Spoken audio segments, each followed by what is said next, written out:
When you talk about badminton in Sri Lanka, one might think what Sri Lanka has achieved in the international arena. Of course, Sri Lanka had great players who had represented in the international arena. To talk about this topic extensively, there is no better person than Mr. Rohan De Silva, who is the president of Badminton Association of Sri Lanka, who is joining with us today in the show. Thank you very much, Mr. Rohan, for accepting our invitation and featuring in our show today. Thank you too for having invited me for this conversation. Thank you. For a prolonged period of time that Sri Lanka Badminton Association was managed by interim committee and you were elected in June 2019, a group was elected. What is your role as the president of the Sri Lanka Badminton Association, and during the last 6 to 7 months since the time that you took charge, what achievements that this group was able to achieve during the 6 to 7 months? Okay, the overall management of badminton game and development of the game is the main role of my role, and also the rest of the committee. And in the last 7 months we have been able to conduct several tournaments within the country at a very high level of standards, and also we have had 5 overseas tournaments participation. And in terms of achievements, I must say, for the first time in SAARC games, Sri Lanka got a gold medal and a total of 9 medals. Apart from all that, we have also participated in other World Juniors and Asian Championships, and have had many training programs for coaches, for umpires, for players, and motivation programs for them. So in the last 7 months we have had enormous development in the country for badminton. Now, as far as badminton is concerned, most of the people believe that it is a sport that is limited to major cities in the country. From your perspective, how true is that statement? Well, it is not very accurate to say that, because if you know, there are 8,000 school children all over the country play badminton, and so that's right across, and it's divided into the country is divided into various zones, and they play zonal tournaments, and the winners of that only plays the junior nationals like today. So it is spread across the country. But having said that, there is much more development into the village and other areas to promote the game. Does that mean also all the 25 districts are covered in terms of badminton sport in Sri Lanka? Yes, it is, except certain districts are low, certain districts are very much higher. But there is a development program called Shuttle Time, and we have selected 50 schools that do not play badminton at all to promote badminton in those schools. So that's the plan we have for this year. Okay, I must elaborate a little more on that. It's 50 schools per program. So we have 9 such programs within this year. So we will have 450 schools. We have a committee called the Provincial Development Committee, headed by a vice president, and he's been given a budget for this whole program. It works out about 10 million rupees, and they go into different provinces, different districts, and select the schools that 50 schools that do not play badminton at all, and they invite the teachers of those tournaments and about minimum of 50 students to come for a program, for a 2-day program, where they take the experienced coaches and teach the teachers how to play badminton. So teachers become coaches, and the Badminton Association gives them equipment that is required to play a badminton game, like the nets, the posts, the shuttlecocks, the rackets, all that is given to that particular school of 50 schools in one program. And that's how they will start. It's done outdoor as a starter, and it's called a shuttle time program. Areas have been identified. So we already done one. The southern province program has already been done. So the next one is in the north and the central province. So on. Every month there is a program going on. Who is overlooking those programs? It's a vice president called Mr. Roshan Gunawardena. He has a team under him to do that. But the central committee, vice presidents and those who are keen also volunteer to help them at these programs, including myself. I personally go in for those programs. Speaking about the assistance that you are providing and the opportunities that you are creating in terms of developing the sport in the outstations, I am tempted to ask, what is your relationship between the Sri Lanka School Badminton Association and the Sri Lanka Badminton Association? If I grade it, it's excellent relationship right now. Last several years, the Sri Lanka Badminton did not have a very good relationship with the Schools Badminton Association, but our association is excellent. We have given them softwares to organize the tournaments. We have trained them in conducting tournaments in a very high level of standards, and we go in and sponsor their programs. Like today's the junior nationals is entirely sponsored by Sri Lanka Badminton for the juniors. Right behind the board it says that it is the 67th time that the National Badminton Championship is being organized. Now when one thinks deep, it's 67 years is so long, and yes, Sri Lanka have been able to achieve immense success in the international arena, may it be SAARC Games or Asian Games. However, we haven't been able to clinch an Olympic medal all this time that we represented badminton was represented in the Olympic Games. Based on your understanding, what is the reason? I personally feel the lack of resources, lack of finances have been the main cause for this. We have been able to achieve an Olympic qualification, but we have not had an Olympic medal.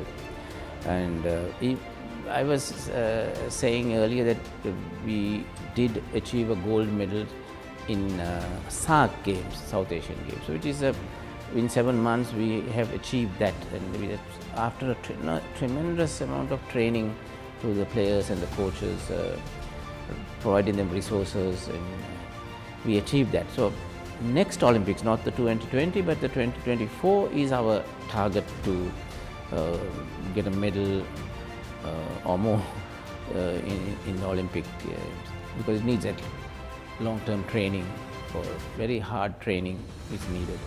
Now, having said that, you have chosen 8 shuttlers that you wanted to give international exposure leading up to the Olympics, and the Olympic qualifications will be ending on the 26th of April next in 2020.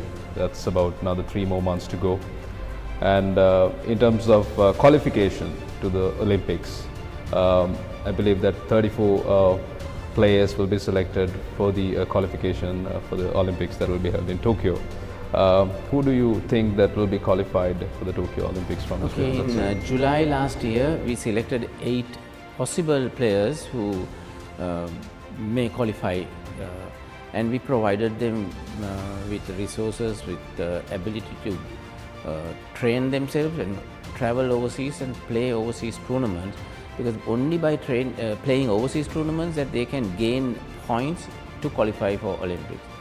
So for this, we selected these 8, and we reviewed their performance up to end of November last year, and then we found that except one person, which is Niluka Karunaratne, the others have not achieved a reasonable amount of points. There are no way that they could qualify for Olympics. So we had a meeting, several meetings with the players, and they admitted themselves that it's no point wasting time and energy and money to send them overseas for further Olympic qualification, except Niluka.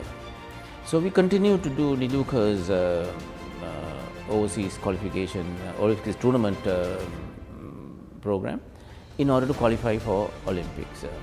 Now, Niluka Karunaratne has already been qualified for the Olympics in 2020. Now, the next Olympic will be in 2024. That's where you're focusing in terms of clinching a medal, first time in the badminton sport at the Olympics.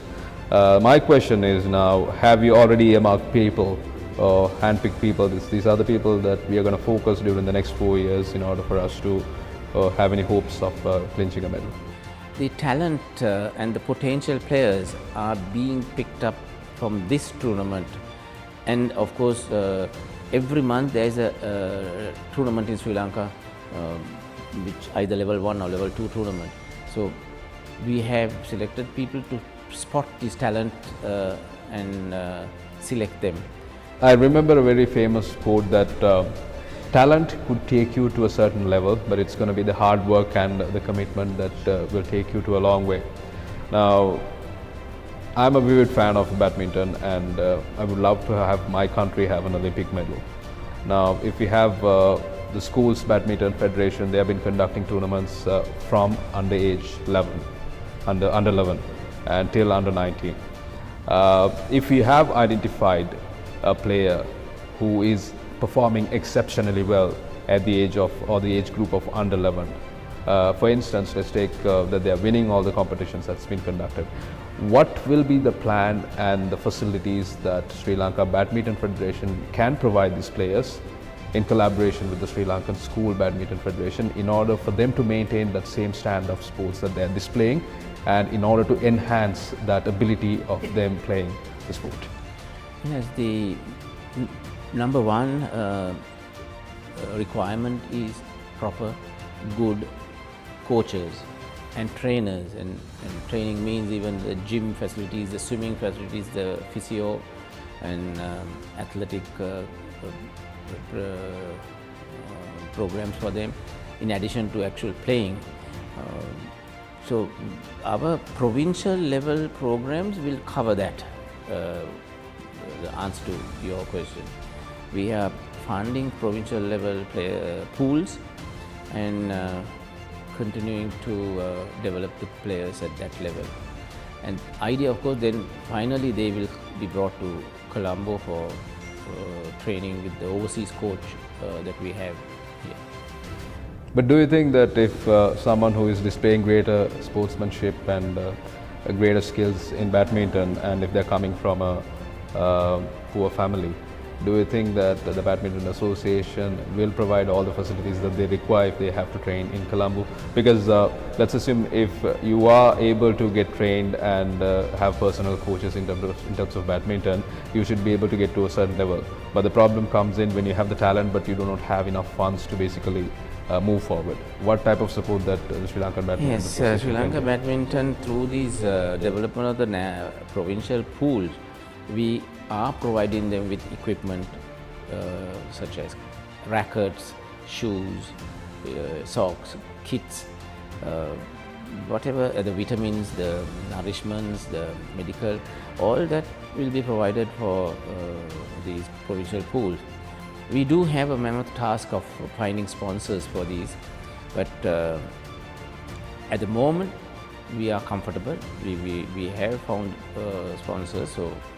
But we intend going into, first we intend proving ourselves within our own resources that we are doing something tangible, we are doing something good, and proving to the potential sponsors that it is worthwhile.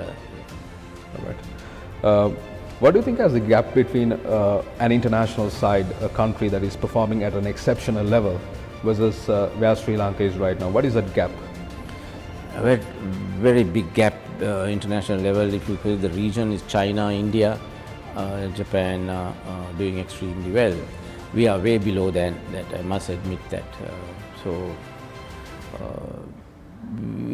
it needs at least 3-4 years to develop to that level, and we need to find the committed players. I must say that is the key to the whole success. When you talk about commitment, what I can relate is that if one would want to excel in cricket or rugby in Sri Lanka, they could take this as a full-time job and then focus on the sport itself. If anyone who is desiring to basically take up badminton as a sport, do we think that they should be able to consider it as a full-time job in Sri Lanka? Do we have we gone to that level? No, at the moment, no. But certainly there are about 30 players, I would say, are in part-time employment with companies which I know, also playing badminton in a full-time basis. But that we are very, very early stages of that. We need that. In fact, is a big problem for us. We need to convince big mercantile companies to come into our assistance to employ players on a full-time basis and give them the facilities to train. But this is we need to, I think, consider this during this year and possibly implement it next year. As I said, we need to prove what we are doing is right to these sponsors. You said we are planning on clinching a medal in the 2024 Olympic Games. And my question to you is that how long will you be in this position, your group, for us to get these players trained adequately until the time of 2024 Olympics and keep hopes of clinching a medal in the Olympics in 2000? This current committee is appointed for 4 years, so which means 2023 end we will be in force. So that's good enough time for us to prepare for, and I hope the next management will inherit what we have done and take it forward for the next few months to achieve that.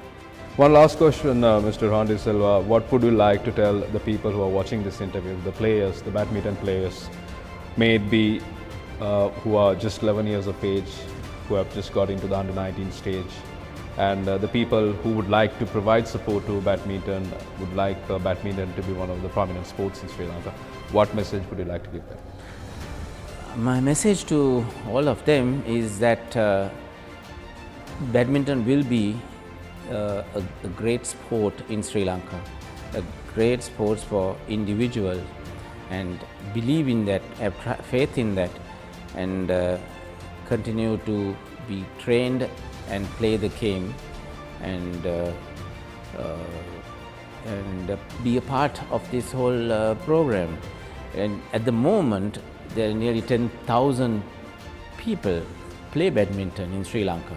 I think it is even more than the cricket, but I'm not talking about the spectators, but actual players. Schools alone produce around 8,000, and there's some who play for welfare, for social level, some play competitive in the seniors. So altogether about 10,000 people, which is very large, and badminton courts are being built all over. Every month we hear a new court has come with synthetic carpets and modern equipment. A lot of coaches are getting trained for higher level of coaches. So the position and what we are lacking is at the moment getting these mercantile companies to come in and help them. But we have our CEO, we have employed a CEO to run this program. We'll meet potential companies to get support and get employment for the badminton players. So have faith. Which means that there is no lack of interest in terms of people taking up badminton as a sport. It's just a matter of getting training and the way that the federation is looking after them. I'm hope, based on the words that Mr. Rohan De Silva has said, that the federation or the association is prepared to look after the players. It's just a matter of they need to be committed and move forward, and we should be able to clinch an Olympic medal in 2024. I believe that is your major target as well in 2024. Sure. And I'm hoping that I should be able to do another interview with you in 2024 after we clinch an Olympic medal. Thank you very much for your valuable time, Mr. Rohan De Silva, and we greatly appreciate your presence on this show today. Thank you too. I'm sure you can interview much without having to wait till 2024.